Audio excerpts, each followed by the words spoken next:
invitado del día de hoy es experto en políticas de seguridad pública, un gran conocedor de la realidad social, precursor de la justicia restaurativa y la mediación en México, fundador del primer centro educativo de nivel posgrado en mediación y justicia restaurativa.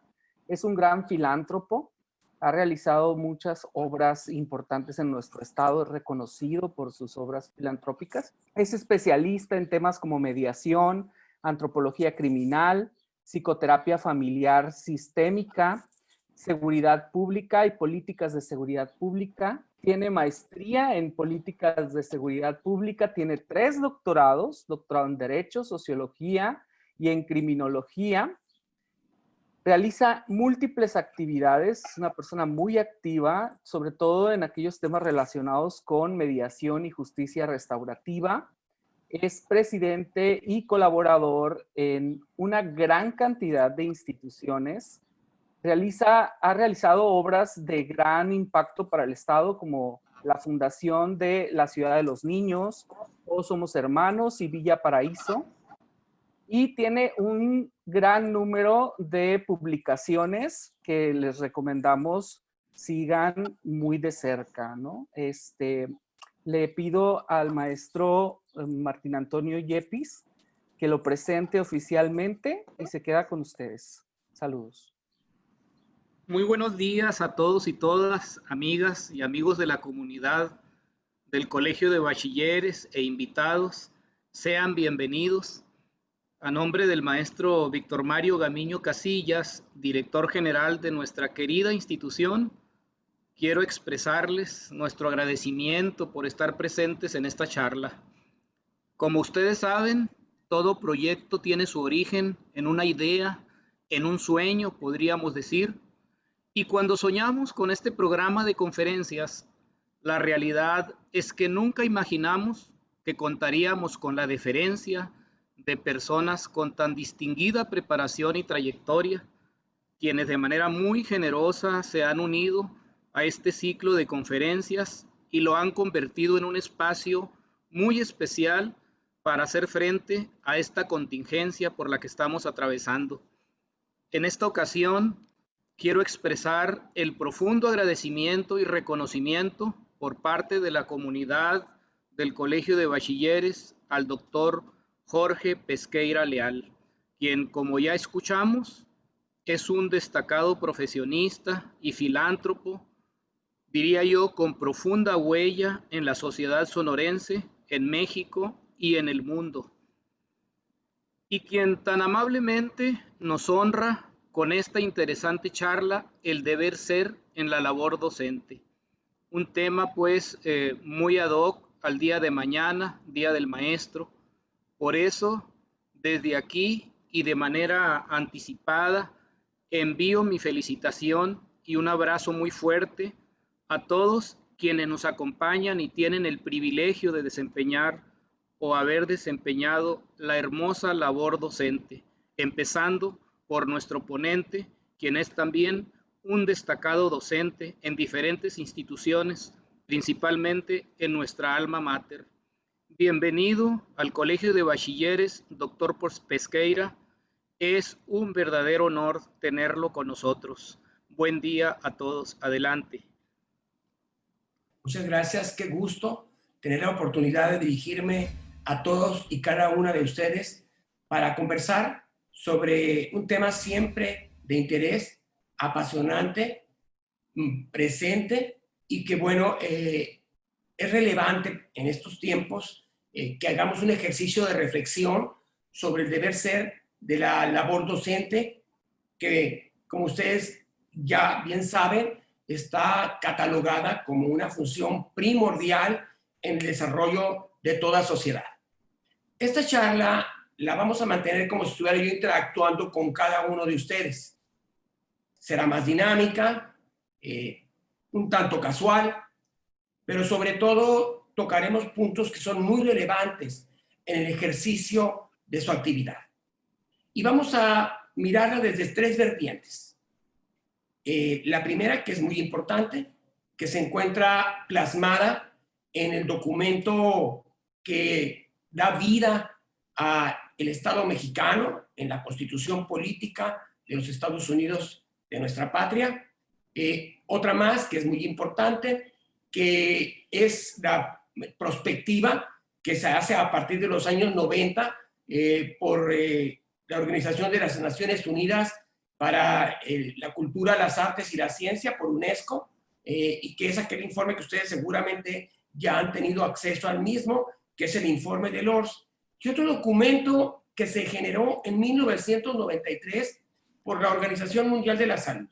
Recordemos que la Organización Mundial de la Salud es una institución que no solo se refiere a la salud física o mental, sino precisamente un enorme interés en la salud social, y bajo esa premisa, en su momento, en el tiempo que les comento, se publicó, se generó, pues, lo que se denominan las 10 habilidades para la vida que si se rige el sistema educativo alrededor del desarrollo de estas habilidades en los educandos, es muy probable que rinda frutos los que se desea y los que se han logrado en naciones como, por ejemplo, China, que, como ustedes bien saben, en las pruebas PISA de lectura, en estas pruebas de matemáticas, de ciencia, ocupan en la actualidad el primer lugar en el mundo.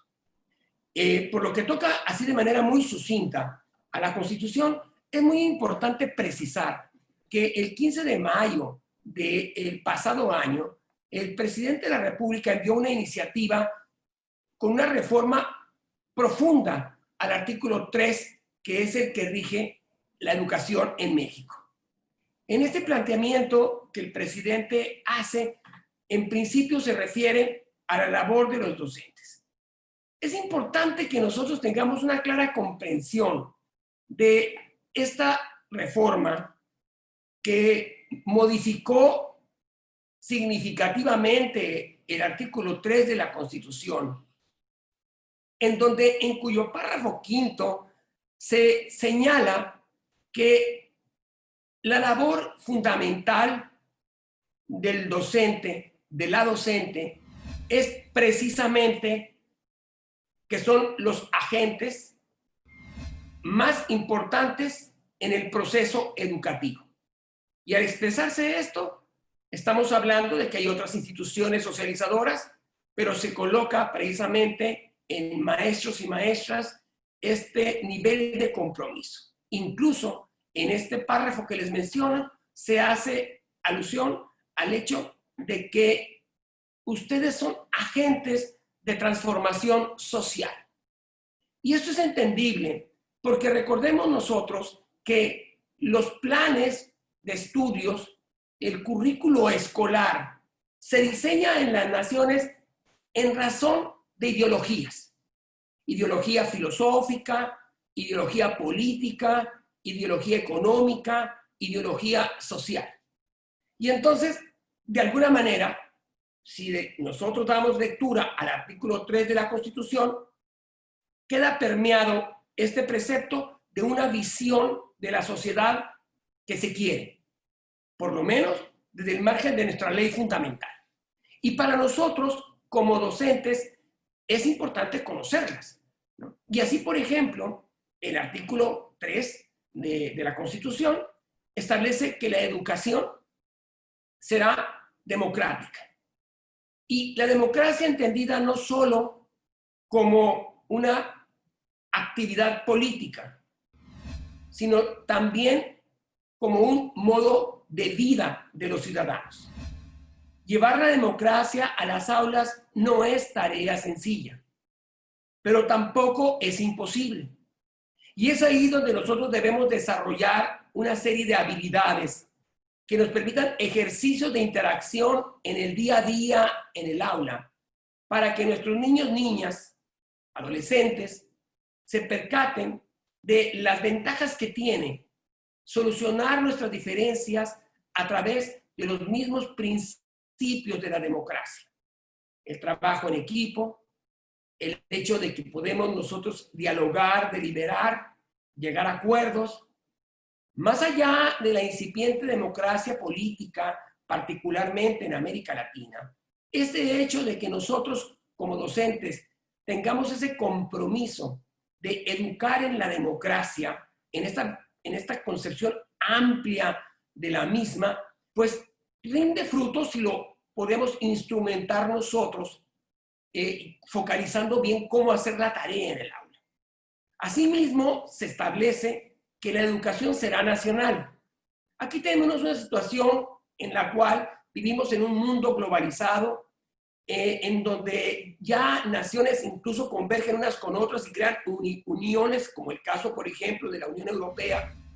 Y en nuestro país se recalca que a los niños, a las niñas, a los adolescentes se les tiene que forjar con un espíritu nacionalista. Y aquí estamos hablando no solo del nacionalismo político, del nacionalismo económico y del nacionalismo social. Son temas debatibles, pero que estando plasmados en la Constitución, es esta la carta de navegación en la que nos hemos de mover y ustedes son los que llevan el timón del barco para transitar precisamente hacia lo que se espera constitucionalmente produzca la educación. Asimismo, también en la Constitución se hace alusión a que la misión del docente es generar condiciones para mejorar la convivencia entre los educandos. Y acá encontramos nosotros elementos muy importantes. Uno de ellos es el aprecio por la integridad de la familia. Sabemos nosotros que América Latina actualmente es una región en la que poco a poco se va desmoronando la institución familiar. Ustedes han oído de sociedades líquidas, pero también se habla de familias líquidas, es decir, configuraciones en las cuales la concepción de familia nuclear se diluye y aparecen otras que no ayudan en el proceso de enseñanza, aprendizaje a ustedes como docentes. Y en ese sentido, niños y niñas deben entender, comprender, adolescentes sobre todo, la importancia que tiene la familia en toda sociedad, como elemento natural y fundamental del desarrollo de toda comunidad. Y bueno, en este espacio también, vinculado al tema que yo les señalo de mejorar la convivencia, también aparece esto de que es muy importante de que nosotros o nuestros estudiantes tomen perspectiva social. Es decir, que se den cuenta de que ellos no son el eje del universo, sino que se realizan a través precisamente del otro o de los otros. Miren qué tan interesante es el principio 10 de la Declaración Universal de los Derechos del Niño, que, bueno, el niño es sinónimo de persona menor de 18 años, cuando se señala que debe de ser educado en el espíritu de la comprensión, de la tolerancia, de la amistad entre las comunidades, de la paz y la fraternidad, con plena conciencia. Es así como debe ser la educación, con plena conciencia de que debe consagrar sus energías y sus aptitudes al servicio de sus semejantes. Lograr romper en el aula esa inclinación al individualismo, esa inclinación a pretender aprovecharnos de los demás, esto de dejar de lado el trabajo en equipo, esto de interactuar unos con otros, sintiendo que nos realizamos a través de esa convivencia, es un tema importante ahora en México y el mundo, y ahí está plasmado en la Constitución. También se precisa que la educación debe de ser equitativa. Sabemos nosotros que aun cuando se hacen enormes esfuerzos, la realidad de nuestro país es sangrante. Nos percatamos, nos damos cuenta de que hay una división dramática de clases o estratos sociales, que la experiencia que ahora mismo estamos viviendo aumentará el número de pobres en México, que ya de por sí era una cifra, de acuerdo a Coneval, muy conservadora, de 52.400.000 habitantes y que ahora se reflexiona sobre si entre el 10 y el 20% de la población va a pasar a pobreza y de pobreza un porcentaje a pobreza extrema. Y este tema tiene que ver con la inequidad. Y qué difícil es que el proceso de enseñanza-aprendizaje sea equitativo cuando las condiciones del entorno donde se encuentra la escuela no lo son. Entonces, estos compromisos son retos mayúsculos, son auténticas epopeyas, y quienes están llamados a emprenderla somos nosotros, son ustedes en particular, docentes, por ejemplo, en este caso de los cobaches. También vale la pena precisar que se debe considerar también como un elemento nodal, ¿verdad? El hecho de inculcar a nuestros educandos, ¿no?, la interculturalidad. La interculturalidad daña cuando no se logra que permee el proceso de enseñanza-aprendizaje. La discriminación es un tema crítico en México, en nuestro estado. O sea, debemos reconocer nosotros que vivimos una realidad en la cual en el aula las personas no tienen la inclinación a respetar la interculturalidad.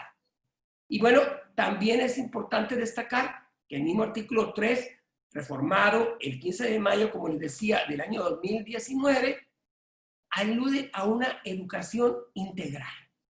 Es decir, a una educación para la vida. A una educación en la que nosotros estamos comprometidos a crecer como docentes. Porque ya se plasma la necesidad de formar al educando en inteligencia emocional, obvio en inteligencia cognitiva, pero también en inteligencia social. Y algo que es muy importante, hincapié en comprender por qué es importante la salud física. Recordemos, mente sana en cuerpo sano. El desequilibrio en el organismo reduce la capacidad de aprender, reduce la capacidad de tomar decisiones, genera un desequilibrio interno que no nos favorece en el proceso de desarrollo de la personalidad. Y luego también se alude a una educación de excelencia, fincada en dos elementos fundamentales: el desarrollo del pensamiento o razonamiento crítico y el aprendizaje de que el conocimiento que se adquiere vale en la medida en que se esparce en la comunidad. Entonces, estos elementos básicos, más adelante regresaré si tenemos tiempo a la Constitución, son en los que se finca esta visión ideológica de el México del 2020 de cara hacia dónde queremos transitar como sociedad y al rol que juegan ustedes como expertos que generan condiciones no para moldear personalidades, no para adiestrar personas, no para simplemente instruir, sino en realidad para educar, para alcanzar esto que también la Constitución señala como parte de la obligación del proceso de enseñanza-aprendizaje. Es decir, generar condiciones para que todos los educandos puedan aspirar a un desarrollo armónico y pleno de todas sus facultades. Dejamos de momento la Constitución, retornaremos después, que a mí me parece muy importante, porque a pesar de que desde los años 90 se ha plasmado e insistido en que la educación se sustente en pilares sólidos, y esto dimana, como les comenté en su momento, de UNESCO y el trabajo que que ha hecho y continúa haciendo en el ámbito educativo. Hace solamente unos meses yo estuve en Montevideo, Uruguay, en una reunión global sobre la educación precisamente del siglo XXI. Y una vez más, es desconcertante encontrarnos con el hecho de que estamos todavía operando en el ámbito del conocer. Aun cuando desde los años 70 se comenzó a tratar el tema del proceso de aprendizaje por competencias. Y más o menos fue fraguando entre los 80 y 90, particularmente en países desarrollados, como Estados Unidos, como Canadá, como el Reino Unido, etc. Continuó permeando en distintos países, incluido América Latina, que lo tenemos en la punta de la lengua, el proceso de enseñanza en competencias. Y sin embargo, volteamos nosotros a las aulas y nos encontramos con que estamos atrapados en solo el primero de los pilares que debe contemplar un proceso educativo integral. Es decir, tenemos y estamos ahora mismo operando en el ámbito del conocer, haciendo un enorme esfuerzo a través de algunas instituciones concretas, pero no de manera generalizada, en pasar del conocer al hacer. Es decir, que esos conocimientos se conviertan en capacidades y estas capacidades en destrezas que nos permitan operar en la realidad. Esto es esencial en el educar. Es muy importante que los conocimientos que les transmitimos estén orientados al hacer. Porque el conocimiento memorístico ya sabemos que no tiene futuro y ya sabemos que incluso nos empequeñece y nos aleja de los imponentes avances que se viven ahora mismo en ciencia, pero sobre todo en tecnología. Entonces, cuando nos referimos nosotros a la educación del siglo XXI desde el margen de UNESCO, estamos hablando de 4 pilares. Aprender a conocer, aprender a hacer, aprender a ser humano y aprender a vivir juntos. Esto debiera producirse o generarse en las aulas.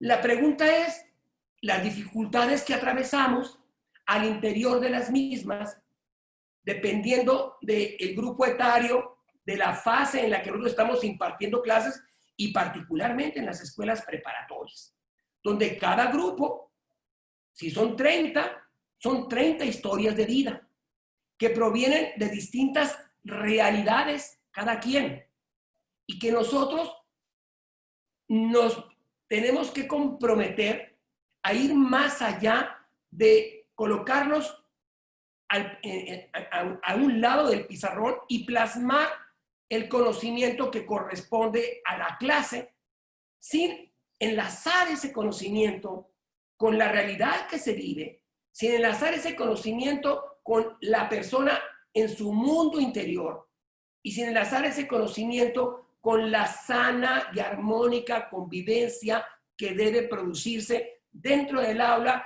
y en el contexto de la institución educativa. Por esta razón, yo les recomiendo una obra que se llama La educación encierra un tesoro. La educación encierra un tesoro es la culminación en 1997 del trabajo que se hizo al mando de un extraordinario pensador de nuestro planeta, que es Jacques Delors, que incluso fue presidente de la Unión Europea y que ha estado trabajando intensamente, ¿no?, sobre la utopía de la educación. Recordemos bien que algo es utópico hasta que se crean condiciones para que se convierta en realidad. Tenemos nosotros dificultades en las aulas. Son muchos los factores que concurren para que eso suceda. Por ejemplo, en estudios recientes se señalaba que un niño de 6º año de primaria interactúa con un lenguaje de 460 palabras.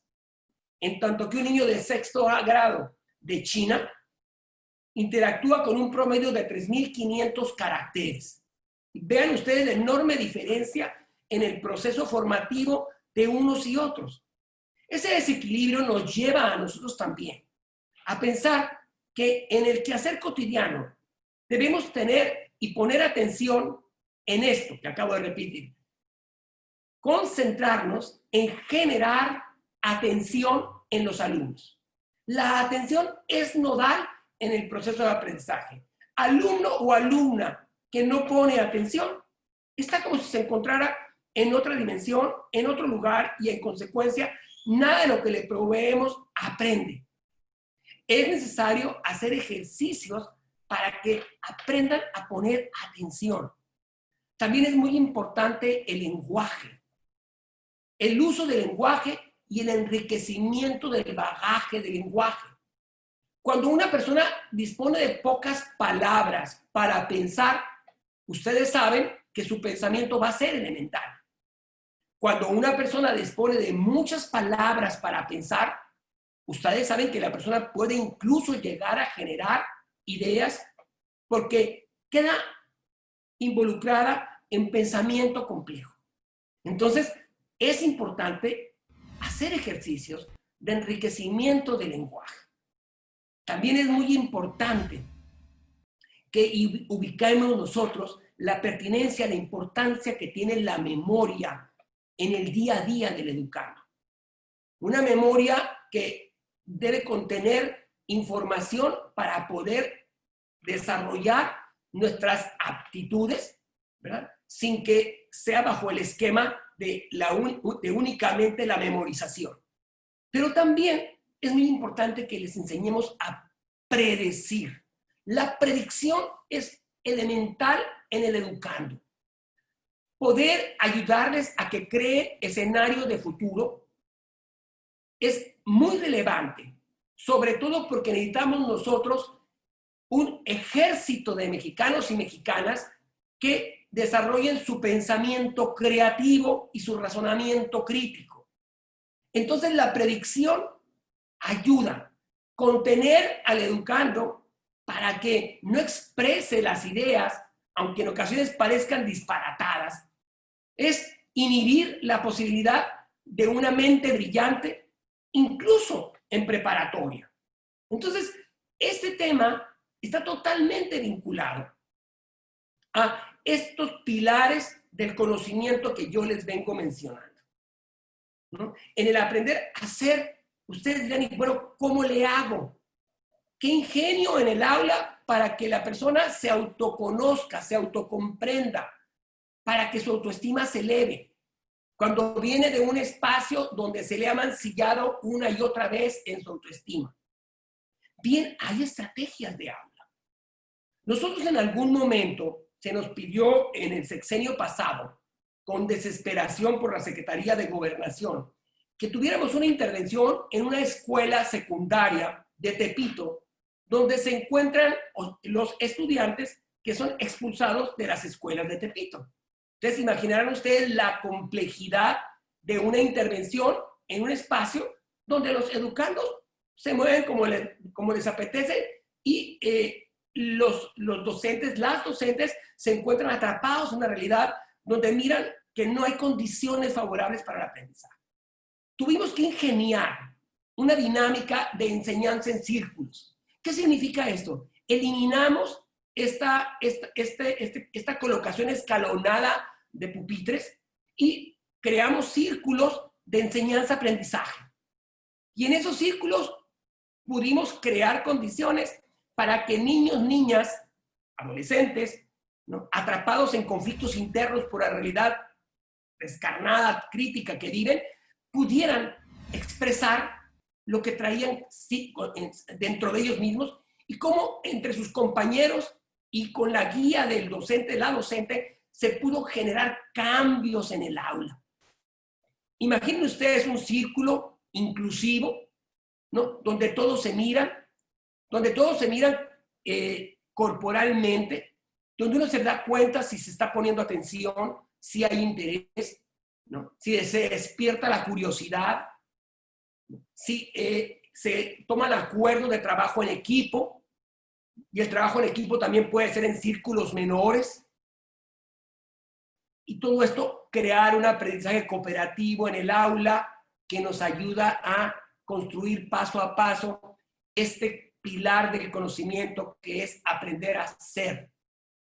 Y en lo que toca aprender a vivir juntos es muy importante. Tiene que ver con el hecho de que si alguien en el aula tiene un problema, tiene un conflicto, en lugar de negarlo, en lugar de evadirlo, en lugar de que pase lo que sucede con frecuencia de actos unilaterales de fuerza entre alumnos que se juntan o que tienen más condición física, pues nosotros podemos, en todo caso, crear una condición en la cual ellos valoren la importancia que tiene esta perspectiva social.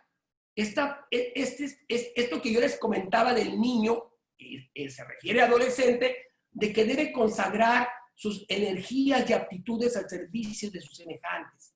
Es decir, debemos entregar en el currículo convencional no solo elementos vinculados al aprender a hacer y al aprender a ser, sino también aprender a vivir juntos. Esto coloca a ustedes como docentes en un pedestal y los coloca también en una condición de reto.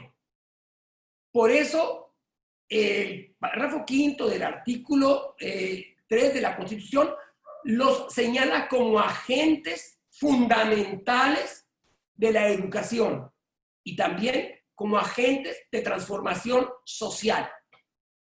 Estos tiempos de coronavirus son tiempos en los que merece la pena reflexionar nosotros sobre qué tanto podemos dar.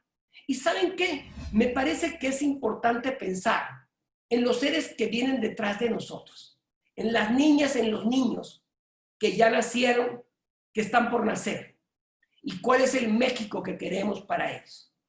No es posible, por ejemplo, que a fines de los años 50, principios de los 60, Corea del Sur fuera el país más pobre del mundo y que ahora, en el año 2020, es una de las 10 potencias económicas del mundo, con un sistema educativo de altísima calidad, evaluado también con pruebas PISA.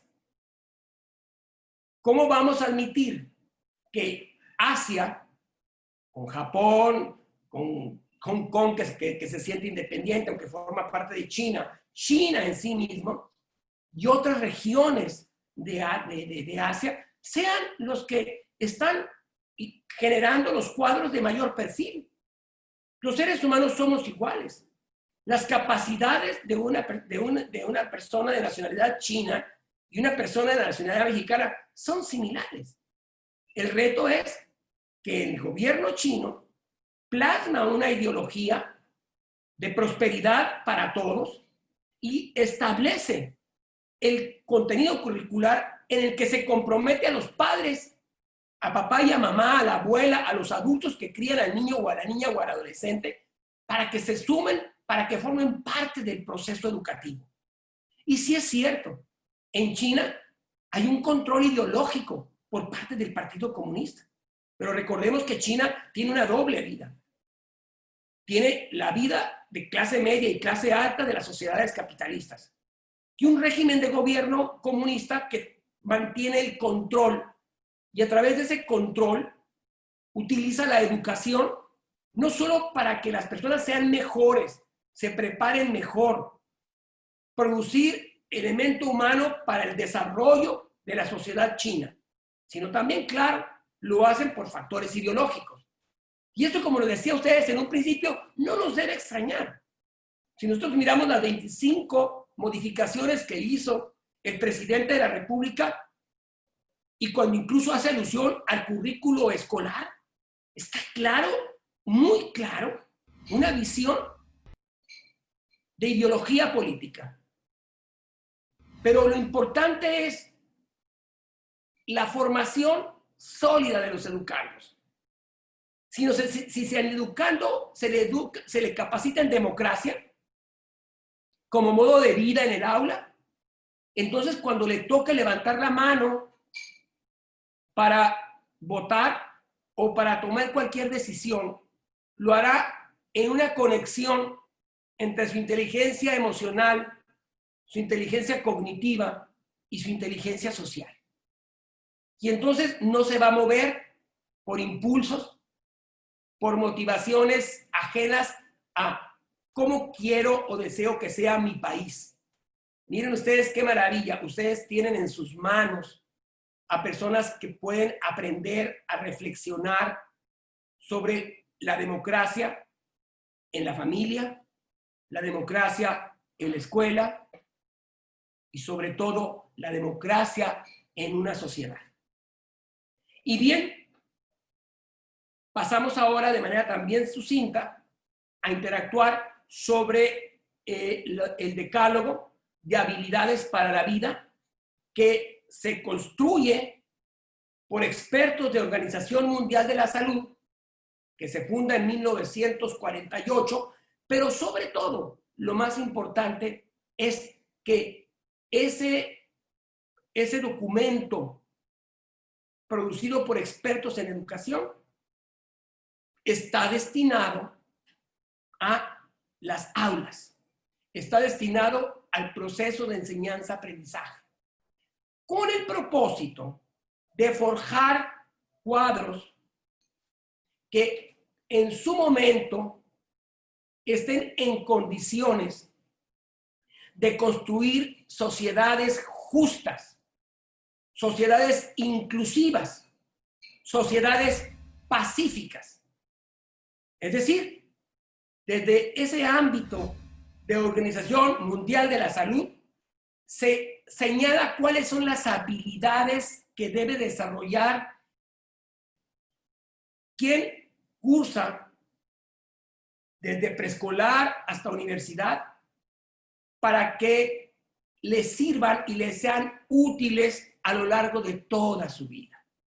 Y ahí es donde nosotros tenemos que hacer una inflexión y decir, nosotros docentes, profesores y profesoras, que tenemos asignada una tarea fundamental por la propia Constitución de ser agentes de transformación social, tenemos y debemos experimentar claridad en estas habilidades. La primera habilidad es el autoconocimiento.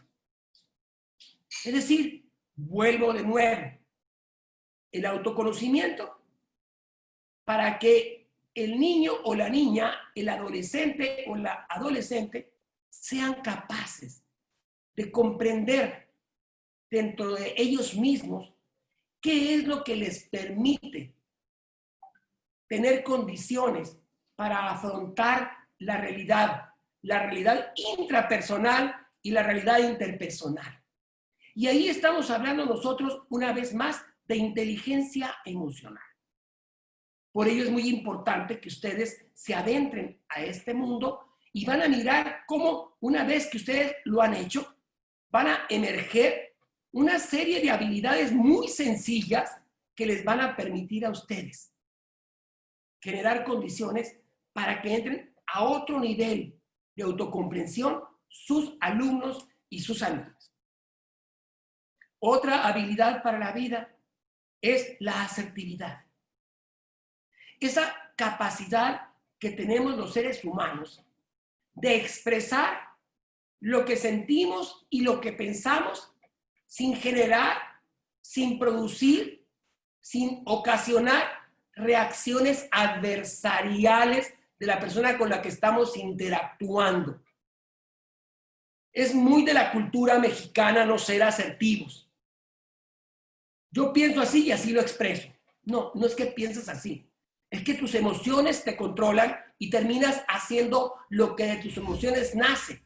Eres incapaz de contener emociones y entonces tienes problemas en tus relaciones y en consecuencia contigo mismo porque te sientes como acechado, rechazado, etcétera, o rechazada. Pero bueno, estamos construyendo una realidad si nosotros nos comportamos no asertivamente. sino que si adoptamos una actitud pasiva o una actitud agresiva, no es correcto. Si adoptamos una actitud equilibrada en la relación con los demás, es lo pertinente. Un docente debe ser asertivo. Una maestra, un maestro, cuando interactúa con sus estudiantes, debe ser asertivo. Cuidar su lenguaje. No dañar, no lastimar, no vulnerar la dignidad y los derechos de los educandos. Y a la vez, ellos mismos, en su interacción, deben ser asertivos. Mucho se aprende en casa, en distintos ámbitos, pero sobre todo en la escuela, a través del ejemplo. Y el ejemplo lo pueden poner ustedes, que de hecho seguro lo hacen, pero siempre se aprende algo más para hacerlo mejor. Esta es la segunda habilidad para la vida. La tercera habilidad para la vida es la empatía. Qué difícil ser empáticos. Siempre pretendemos y queremos que todo sea como nosotros lo pensamos, como nosotros lo planeamos, como nuestras indicaciones, como nuestras emociones lo indican. No pensamos en el daño, en el impacto que le producimos a otras personas. Suponemos que los demás piensan como nosotros. Graso error. Cada cabeza es un mundo. Y cada uno de ustedes tiene su propio mundo, que lo construyó en base a su propia realidad, ¿no? Entonces, bajo esa premisa, ustedes es necesario que creen o generen un ambiente de empatía en el aula. Que reconozcan unos y otros, unas y otras, la importancia de interesarse por la realidad, por las emociones, por los sentimientos, incluso por la manera de pensar de las personas con las que se está conviviendo. Miren ustedes de lo que nos perdemos los humanos. Cuando interactuamos empáticamente con otra persona, estamos como si fuéramos gambusinos o fuéramos exploradores, estamos entrando a mundos que desconocemos. La visión que tenemos del mundo de nosotros es propia. La visión que cada otro ser humano tiene del mundo es suya. En ocasiones compartimos, en otras no. No compartir debe llevarnos a nosotros a explorar, a reflexionar, no a rechazar. Porque entonces nos empequeñece ya que no crecemos integralmente. Ahí es muy importante entonces que nosotros hagamos un esfuerzo para interactuar empáticamente en el aula. Y claro, qué maravilloso interactuar empáticamente en la escuela. Aún en aquellos casos en los que hay personas que carecen de empatía, que son excepcionales.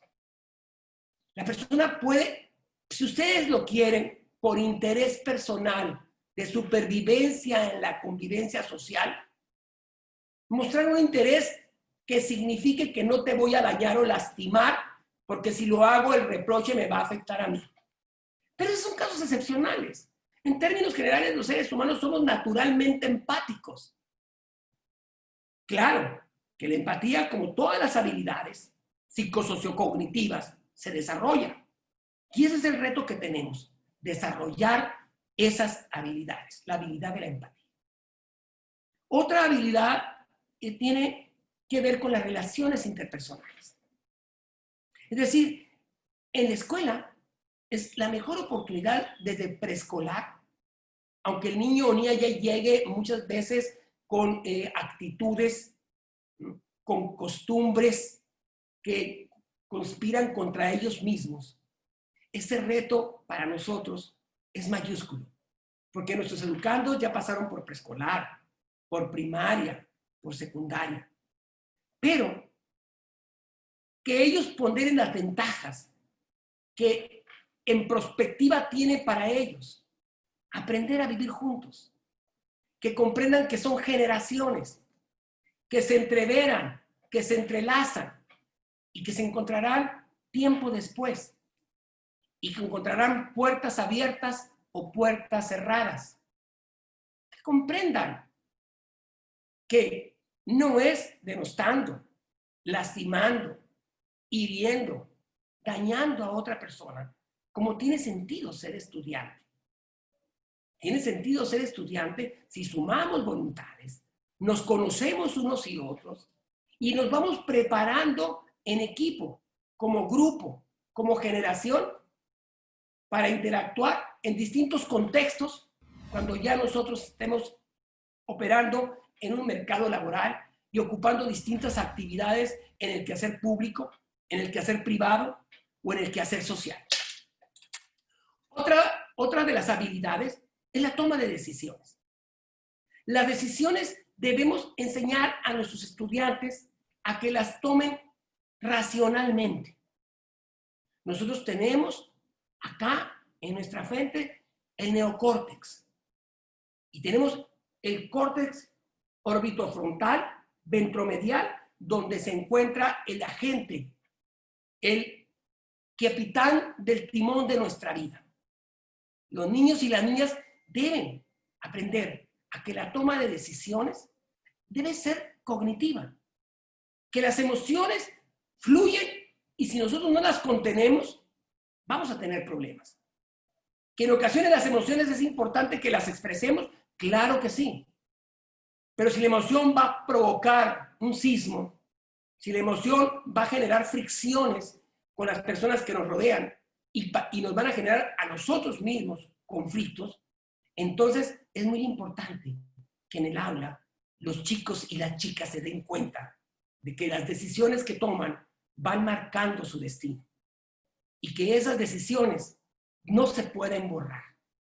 Más allá de las redes sociales, aunque nos remontemos a la historia, antes de los avances de la tecnología, siempre ha sido importante las decisiones que tomamos cuando éstas se traducen en actos que los demás miran y con base en ello construyen su percepción de nuestra propia persona.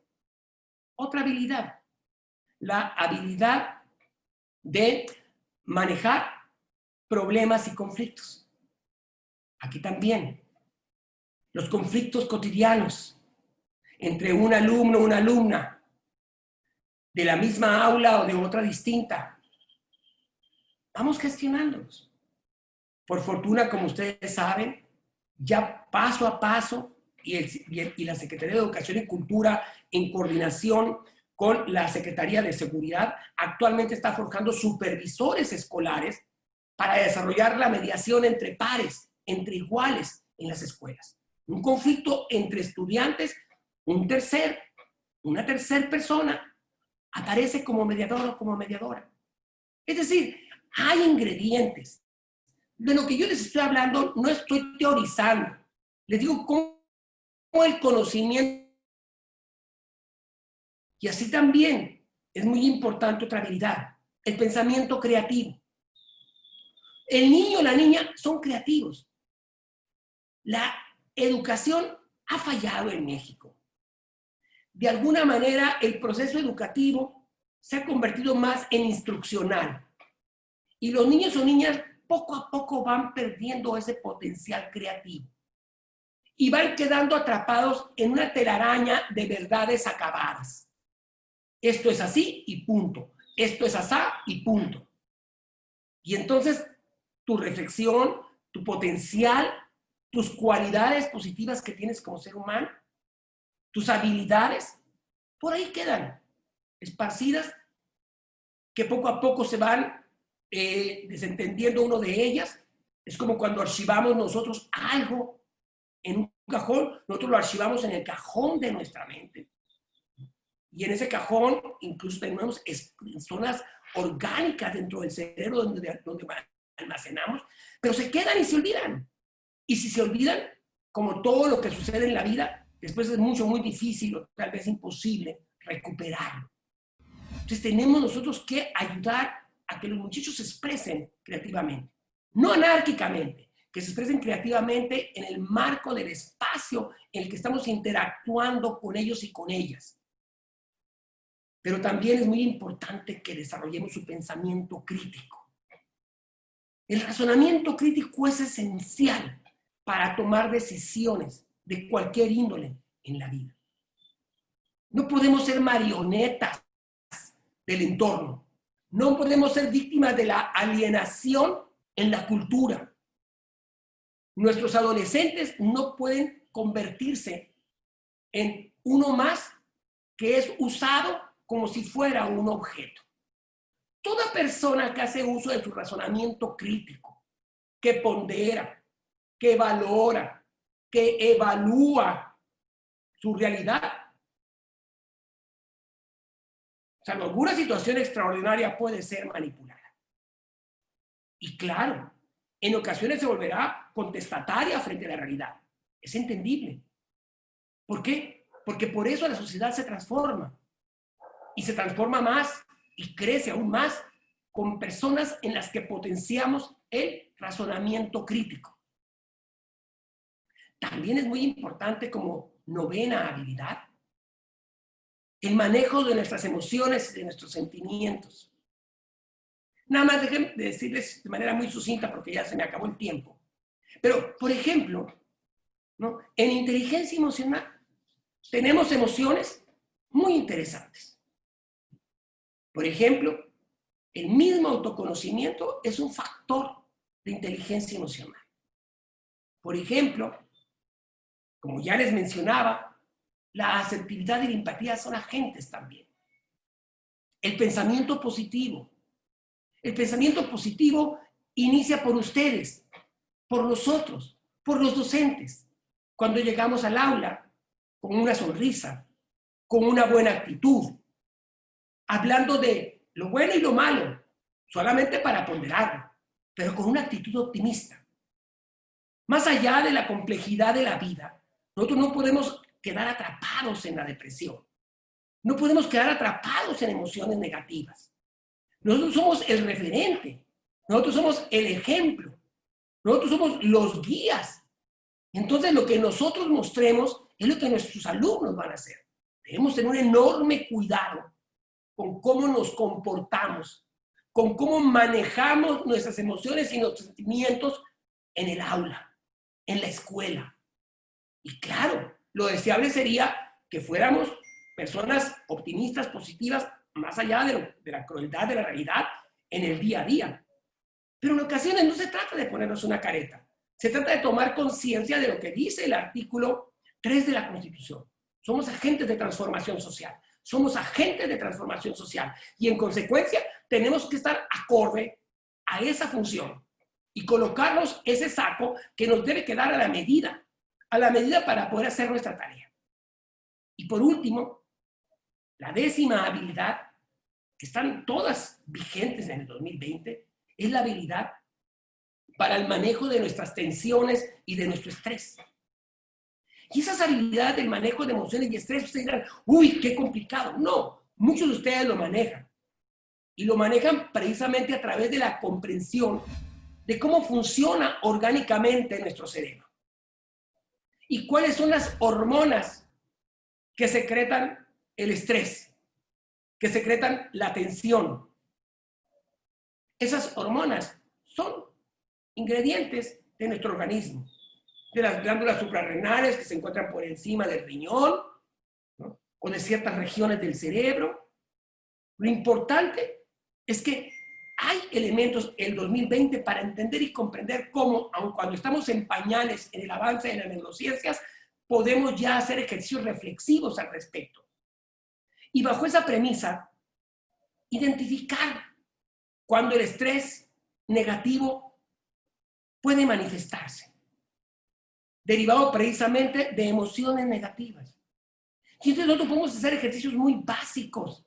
Cuando a la persona, al estudiante, a la estudiante se le viene a la mente algo, le podemos explicar, mira, este estrés que tanto te afecta, que te impide poner atención, que incluso en ocasiones te enfermas si no llegas a clase, que te genera conflictos con los demás, lo puedes gestionar a través de estos ejercicios muy sencillos.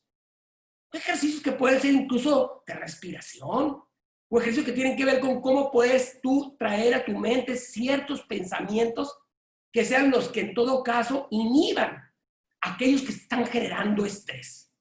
Pues bien, estas son las 10 habilidades para la vida que convergen con los 4 pilares del conocimiento a los que ya hice referencia y que ponen perfectamente bien en el artículo 3 de nuestra Carta Magna. Muchas gracias. Gracias, doctor Pesqueira, por sus aportaciones. Han sido muy bien recibidas por nuestros colaboradores. Tenemos docentes de todo largo y ancho del estado. Actualmente alcanzamos como casi 400 personas que lo están viendo en este momento, tanto en Zoom como en Facebook. Les pido por favor que si quieren poner alguna pregunta, lo hagan a través del área de preguntas y respuestas.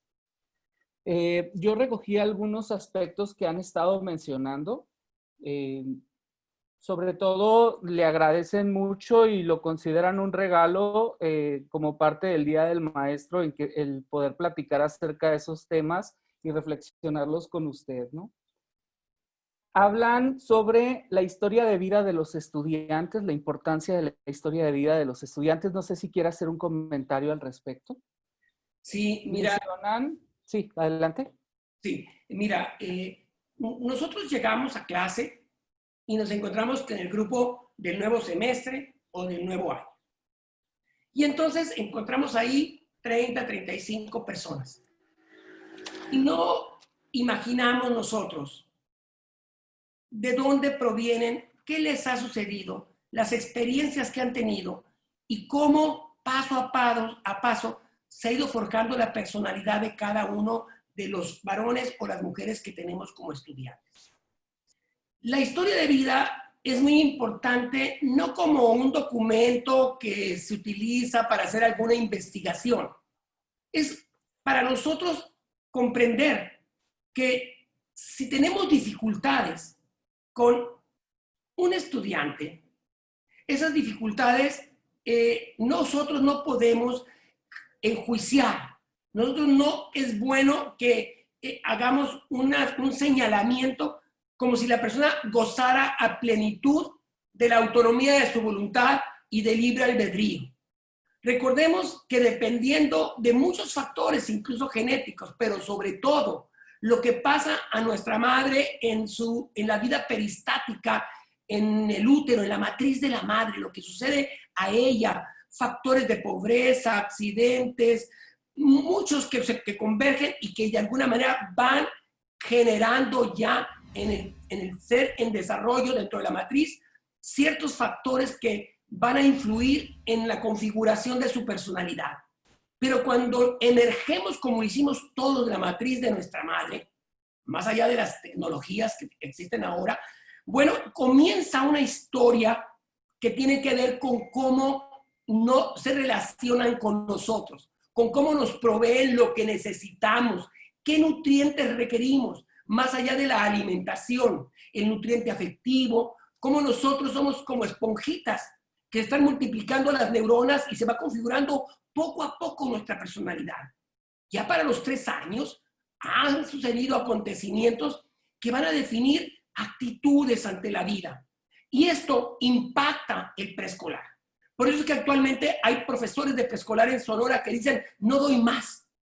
Los niños, las niñas se comportan como si operaran simulando delincuencia organizada, extorsionando a un niño o niña, pidiéndole dinero para no tocarla o tocarlo, para no impedir que haga tal o cual cosa. Esa historia se va forjando y va produciendo muchas personalidades. Algunas proclives a las conductas antisociales, proclives a la ingesta de sustancias alteradoras de la mente, proclives a el bajo desempeño en la escuela, proclives a la confrontación simplemente por el solo hecho de que la persona siente que así debe reaccionar porque así es como reaccionan las personas en su casa, en el vecindario, etc. Entonces, si nosotros somos capaces de valorar que están esas historias detrás de cada rostro que miramos, nos volvemos más empáticos, nos flexibilizamos y nos volvemos también prudentes, nos serenamos y somos capaces de acercarnos y mirar por qué nuestro alumno, nuestra alumna se está comportando de la manera que lo hace. Tal vez, y no lo creerán, hay algunos de ellos que nunca han sido escuchados. Sí se les ha oído, no vayas, sí vayas, haz esto, haz lo otro, pero no se les ha escuchado. Nunca han tenido otras personas el tiempo para sentarse y permitir que expresen lo que traen consigo. Yo sé que la labor de los docentes, de ustedes, es muy compleja, pero cuando ustedes miran una historia, una persona que por su comportamiento denota una historia difícil, tal vez trágica de vida, es un buen momento para que nosotros nos demos la oportunidad de salvar vidas. Las vidas se salvan así, es increíble. A las personas las tocamos con una conversación. Si lo logramos, esa persona en base a esa conversación va a trazar una hoja de ruta en su vida y probablemente tome el timón y pueda aproximarse a esa aspiración utópica de desarrollo armónico y pleno de todas nuestras facultades.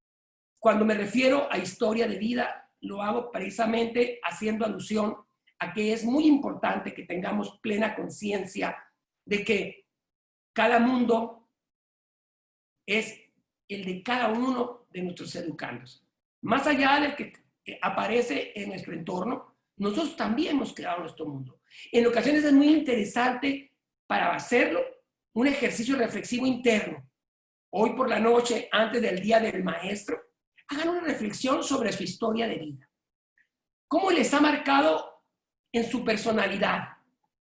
¿Qué de bueno y qué de malo ha sucedido dependiendo de cómo se fue construyendo, deconstruyendo y volviendo a construir su historia? Ahora, cuando ustedes estén entre sus alumnos, refléjenlo y miren ustedes cómo van a ser mucho más positivos y van a poder hacer bastante más en este marco de la educación del siglo XXI. Pero sobre todo, ustedes haciendo una experiencia como la que les menciono, van a poder redefinir ciertas cosas.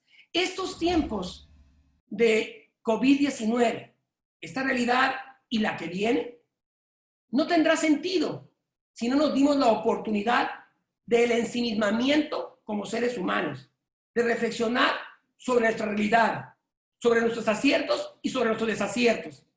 Si somos capaces entonces de adentrarnos nosotros en nuestra propia historia y de acá adelante redefinirla en razón de personas, pero también redefinirla en razón de profesores y profesoras, educadores y educadoras, con la tarea que hemos mencionado, estoy cierto que esta ingrata experiencia habrá sido fructífera para todos ustedes.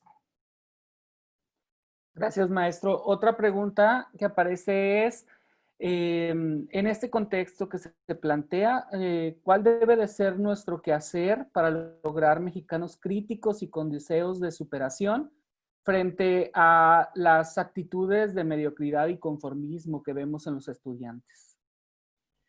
Mira, esa es una realidad. La realidad que vivimos es desconcertante. Yo también soy docente en posgrado, en licenciatura. Y me preocupa el desentendimiento, el desinterés de mis alumnos. También me preocupa el desentendimiento, el desinterés de muchos docentes de nuestra universidad y de otras universidades. Tenemos que ser resilientes. La resiliencia opera para nosotros antes que para las personas con las que interactuamos. Tenemos que crecernos ante la adversidad, ante la realidad que vivimos.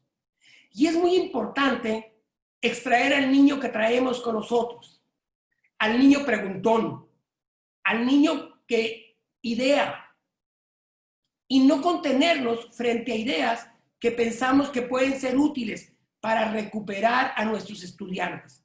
Hay algunos muy valiosos, por donde provienen, por su historia, por muchos factores, son personas que están destinadas, por lo menos en la sociedad en la que vivimos, a lograr algo significativo. No necesariamente en el ámbito del ser, que es muy importante.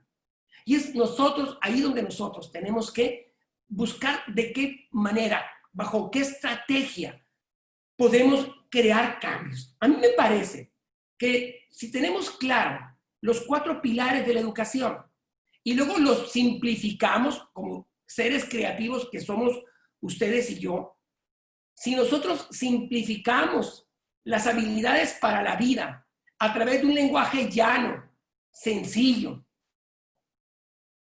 podemos modificar la realidad en el aula. Como les digo y comentaba, tuvimos que cambiar el orden de los mesabancos, cambiarlo por círculos educativos, y fue fructífero. Cuando culminamos la experiencia, había cambiado la percepción de maestros y maestras sobre sus estudiantes. La percepción de los estudiantes expulsados en Tepito de otras escuelas también había cambiado. Claro, es una aguja en un pajar.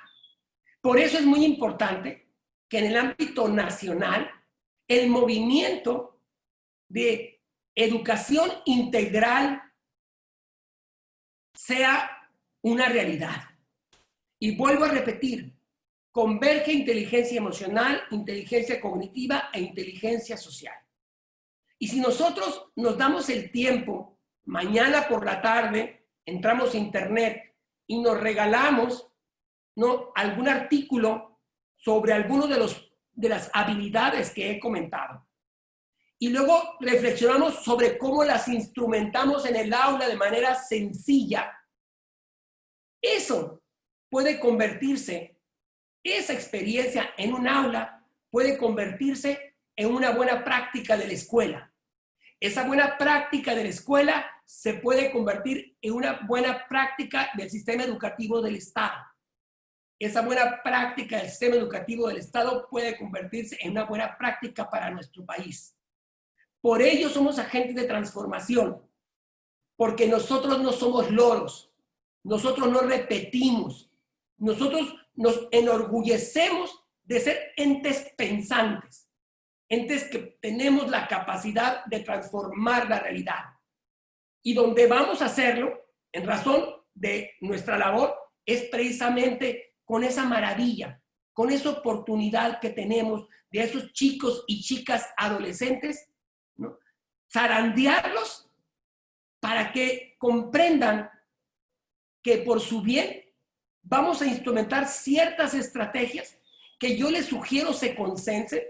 Yo les sugiero que en cuanto regresen a las aulas hagan un gran círculo y les digan, esto es lo que tenemos que llevar a cabo. Estas son las actividades académicas tradicionales. Ahora, hay otras actividades que es importante que llevemos a cabo. Y las vamos a revisar cada semana o cada 15 días. ¿Qué les parece esta como una alternativa o qué se les viene a la cabeza? Ustedes se van a sorprender de lo que se viene a la cabeza de alguien y de lo que significa que el grupo sienta que lo que se genera en el aula es producto de lo que se propuso por ellos mismos. Ay, fíjense, yo se los digo por experiencia. Si no se hace este ejercicio, ustedes se van a encontrar con especie de zombies en el aula, con bastantes con esa característica y otros muy atentos, por su historia también. Entonces, de nosotros depende en muy buena medida generar en ellos cambios. Si es necesario, una política escolar donde los padres participen, pero tenemos que generar nuevas estrategias. Las bases las tiene la Constitución, el artículo 3. Las bases la tiene el informe de Lors sobre educación del siglo XXI, que fue perfeccionado a través de la educación encierra un tesoro, que ustedes pueden encontrar los capítulos dispersos en internet o comprarlo en algún lado del libro, en Amazon, etc. Y sobre todo, estos 10 habilidades que les mencionaba. Ese pequeño cóctel positivo, ¿verdad?, les da a ustedes elementos para que de ahí extraigan algo. Y vuélvanse niños, como les decía, en el mejor sentido de la expresión, ¿no? La creatividad. Y con esa creatividad yo les aseguro que ustedes se van a sorprender. Es como si yo les pidiera hoy por la noche, cambien la manera en que se relacionan ustedes con su pareja. Hagan un ejercicio de cambio de actitud. Y ustedes verán cómo algo va a suceder distinto a lo que acontece. Y el día de mañana también un cambio van a mirar, derivado precisamente de esa experiencia que ustedes ingeniaron ahora, que se tradujo en un cambio. La rutina nos paraliza. La rutina puede derrumbar todos los proyectos, por valiosos que sean, en una sociedad. Gracias, doctor. Hay un montón de preguntas. Vamos a tratar de contestarlas las más que se pueda. Hay varias que mencionan la importancia de involucrar a los padres y los conflictos que tiene las escuelas para padres, sobre todo en planteles con mucha población. ¿Qué comentarios podría hacer al respecto? Mira, la escuela para padres es muy importante, ¿no? Es un sueño anhelado. Es un sueño anhelado que debe ser una realidad, ¿no? ¿Por qué? Porque para que se construya el perfil de ser humano que requerimos en la escuela, debe pasar un fenómeno similar, vuelvo a repetir, no quiero ser muy insistente, pero el fenómeno chino es pues el milagro en todos los sentidos y particularmente en el educativo. Si ustedes los invito a que entren a internet y que accesen al sistema educativo chino. Entonces, el rol que juegan los padres en la educación, en la instrucción de sus niños y niñas en la escuela es determinante. El niño o niña va siendo evaluado por el sistema educativo, ¿verdad?, constantemente. Y los padres saben que si no hacen bien la parte que les corresponde, eso va a afectar lo que es muy significativo para ellos y lo debe de ser para todos los seres humanos, el desarrollo de sus hijos para que sean personas que puedan valerse por ellos mismos y realizarse en la vida. La escuela para padres es una figura que debiera permear en todo el país, pero sobre todo orientada en esto que tiene que ver con la sinergia de padres y escuela, asociación de padres y escuela, los padres de los alumnos y los docentes en las aulas, y los encuentros individuales en razón de desempeño escolar o en razón de factores que producen conflictos al interior del aula, en la escuela o incluso por grupos de estudiantes fuera de la escuela, ¿no?, que también dañan la imagen, la reputación de una institución. Entonces, es muy importante que se creen alianzas reales. No es fácil, porque no es que México tenga un prototipo de familia. Es una constelación de tipos de familia.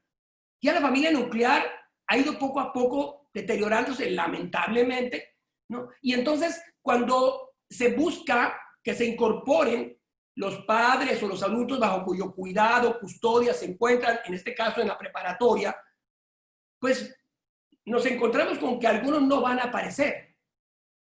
Y lamentablemente los que con más frecuencia aparecen es los que tienen los hijos o hijas con mejor desempeño escolar. Pero la hoja de ruta de la escuela no puede mirarse como una isla.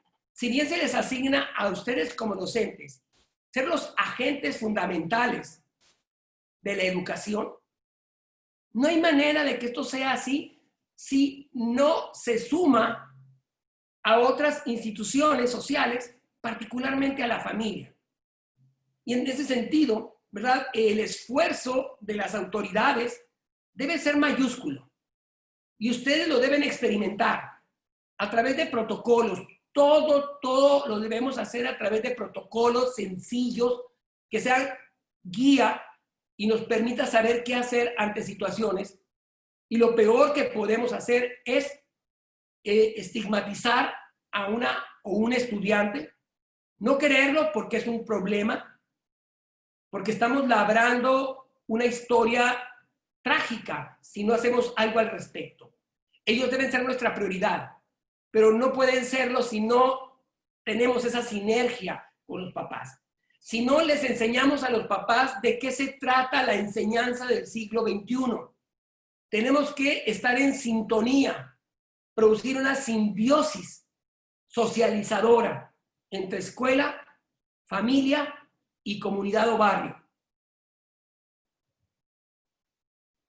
Muchas gracias. Otra cuestión que le piden es si puede ahondar un poco más en lo que necesita la enseñanza docente para transitar del conocer al hacer en los objetivos de los estudiantes. Sí.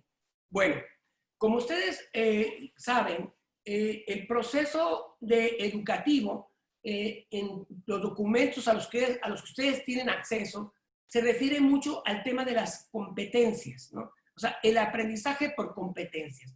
¿Qué significa aprender competencias? Primeramente, estamos hablando de que una persona se vuelve competente para hacer algo que ya aprendió a través del conocimiento, a través de sus habilidades, a través de sus capacidades, a través de sus destrezas, a través de sus aptitudes y sobre todo a través de sus actitudes. Entonces, para que nosotros preparemos a nuestros estudiantes en el tránsito de aprender a conocer, a aprender a hacer, es muy importante cómo nosotros transmitimos el conocimiento convencional. No es lo mismo enseñar historia desde un margen que desde otro. No es lo mismo enseñar matemáticas, aun cuando es una ciencia exacta, desde un margen o desde otro. Es decir, todo lo que les transmitimos lo debemos pensar en razón de que es útil para ellos en la vida de ellos. Ahí es cuando el conocimiento se convierte en condiciones reales para hacer, para que la persona se vuelva competente, para que la persona el conocimiento que adquiere lo pueda traducir en comportamiento en su vida, o lo pueda traducir en actividad que le permita generar un ingreso a través de una actividad laboral que desempeñe. Entonces, si nosotros revisamos el currículo, si nosotros revisamos las materias que nos toca impartir el próximo semestre y hacemos una lectura de las materias y procuramos nosotros que el conocimiento que se imparta siempre lo estemos concatenando con la realidad, no como un conocimiento en una especie de abstracción y de memorización, sino como un conocimiento que tiene viabilidad en nuestro día a día, en nuestro interactuar, que nos toca a nosotros. Nos toca emocionalmente y nos vuelve competentes para relacionarnos. Nos toca y nos vuelve competentes en actividades productivas. Es decir, depende del contenido que se imparte. Ese contenido se tendrá que orientar precisamente al hecho de que no sea simplemente un bagaje de conocimiento que se almacena. Es un bagaje de conocimiento operativo. Si nosotros se lo damos y el muchacho sabe que eso lo puede utilizar para operarlo, entonces estamos dando ese tránsito del aprender a conocer al aprender a hacer. Gracias. Otro tema que tocan es cómo podemos como docentes desarrollar nuestro lenguaje hacia un lenguaje más asertivo y empático. Estrategias que podamos implementar. Bueno, la principal estrategia es tener nosotros, no me gusta utilizar la palabra dominio, pero sí es muy importante que nosotros seamos capaces de maniobrar, de aquietar, de equilibrar nuestras emociones. O sea, nuestras emociones, cuya base orgánica es la amígdala derecha, ¿no? Detonan constantemente. En este momento yo estoy interactuando con ustedes y también estoy experimentando emociones. Ustedes también de alguna manera lo están haciendo.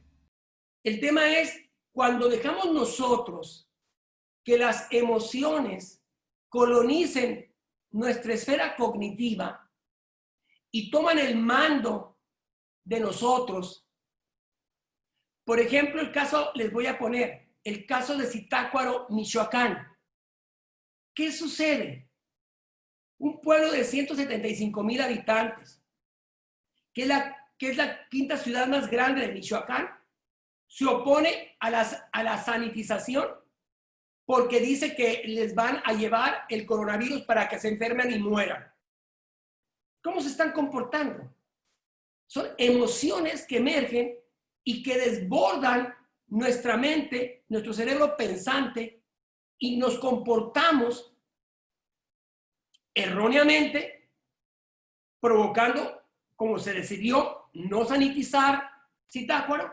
Entonces pueden ustedes mirar ese ejemplo un poco elemental o básico, pero es un ejemplo muy interesante y muy potente para que veamos cómo nosotros no es bueno y nos daña el hecho de que no seamos asertivos, porque permitimos que nuestras emociones negativas se apropien de nosotros. La asertividad está directamente vinculada a la inteligencia emocional.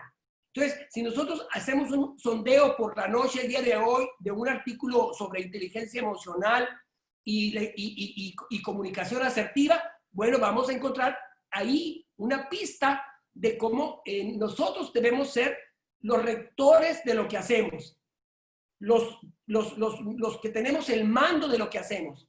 Cuando lo tenemos, en realidad, nos convertimos en asertivos. O sea, la ausencia de asertividad, la agresividad o la pasividad, tienen como, o la expresión de lo que se nos viene a la mente, ¿no? Tiene como base precisamente el analfabetismo emocional.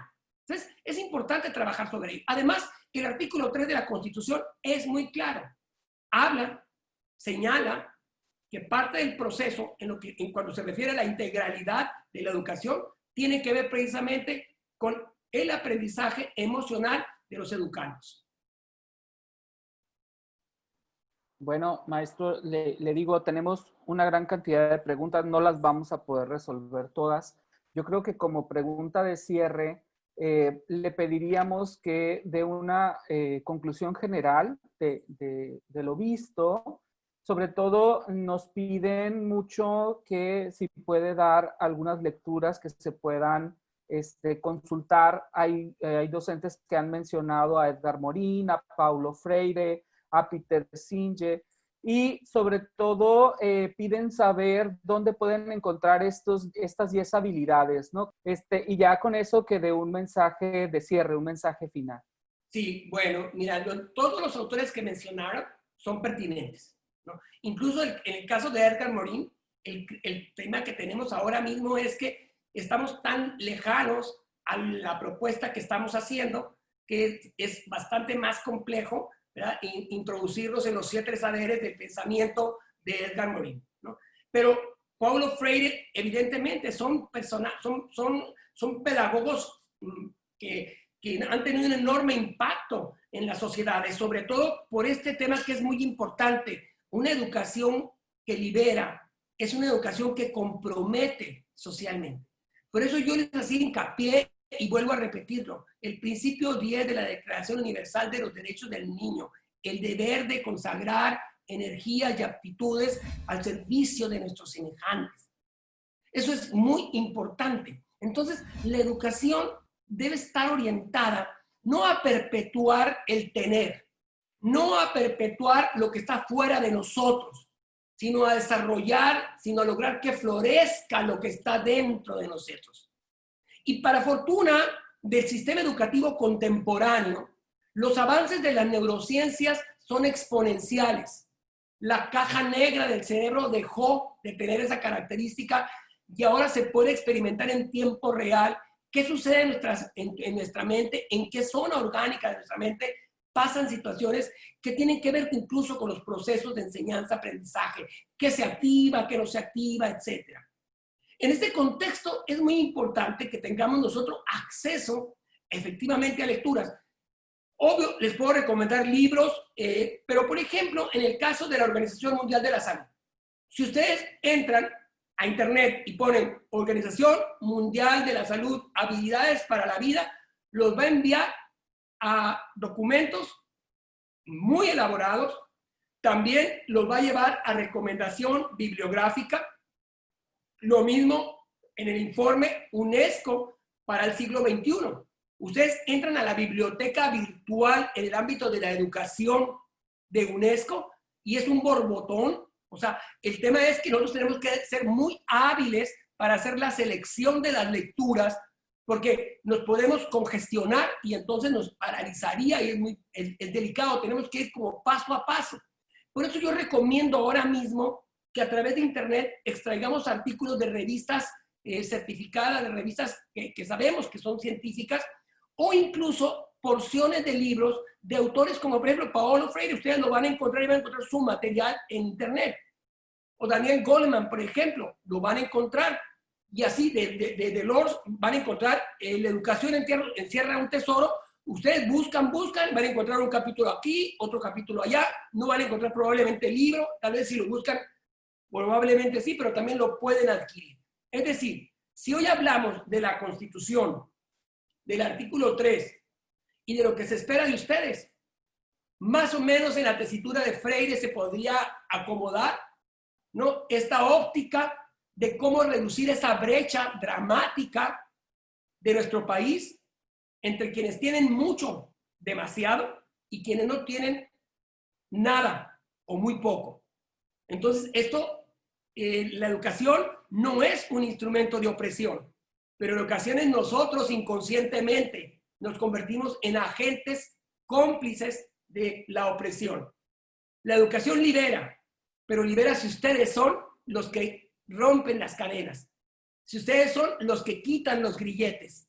Y esto se hace a través del conocimiento en esta tesitura que les he comentado. Con mucho gusto les puedo pasar, es cosa de establecer los contactos, bibliografía complementaria para hacérselas llegar. Yo les pido que hagan un ejercicio en estos días sobre estos temas que hemos conversado. Si está grabada mi charla, pues igual pueden ustedes hacer una revisión. Pero de entrada les digo que para una primera aproximación, Internet es una buena alternativa, para una primera aproximación. Ya si ustedes quieren ahondar en algunos de los rubros que hemos comentado, desde los márgenes que hemos señalado, entonces sí, se abre el espectro de una amplia bibliografía, ¿no?, que nos permite a nosotros convertirnos agentes de transformación en la cultura. Les agradezco mucho, les deseo lo mejor el día de mañana. Disfrútenlo, se lo merecen, son personas esenciales para nuestra comunidad y para el crecimiento de nuestro país. Muchas gracias. Muchas gracias a usted, doctor Pesqueira. Hemos hablado, hemos reflexionado acerca del papel social del docente en esta nueva configuración de la familia, y creo que uno de los compromisos que nos ha quedado claros es el ser agentes de cambio, ¿no? Hemos hablado de formación integral, de razonamiento crítico, de pensamiento creativo, de pasar del conocer al hacer. Hemos hablado de los pilares de la educación, sobre todo de los contenidos del libro La educación encierra un tesoro, de la necesidad de enseñar a poner atención, a usar el lenguaje de forma más efectiva o asertiva en el aula, de usar la memoria como un medio y no como un fin, de la necesidad de promover una combinación del pensamiento creativo y el pensamiento crítico por medio de la predicción, y de la ferviente necesidad de enseñar a nuestros estudiantes a convivir con sus semejantes. Le damos las gracias, doctor Pesqueira. Ha sido una plática muy rica que hemos disfrutado mucho. La mayoría de los docentes le manda saludos muy afectuosos y le reconoce su gran trayectoria. Le damos un abrazo en nombre del Colegio de Bachilleres, puesto que usted también es docente. Felicidades el día de mañana y le agradecemos este tiempo que nos ha regalado. Muchísimas gracias, encantado.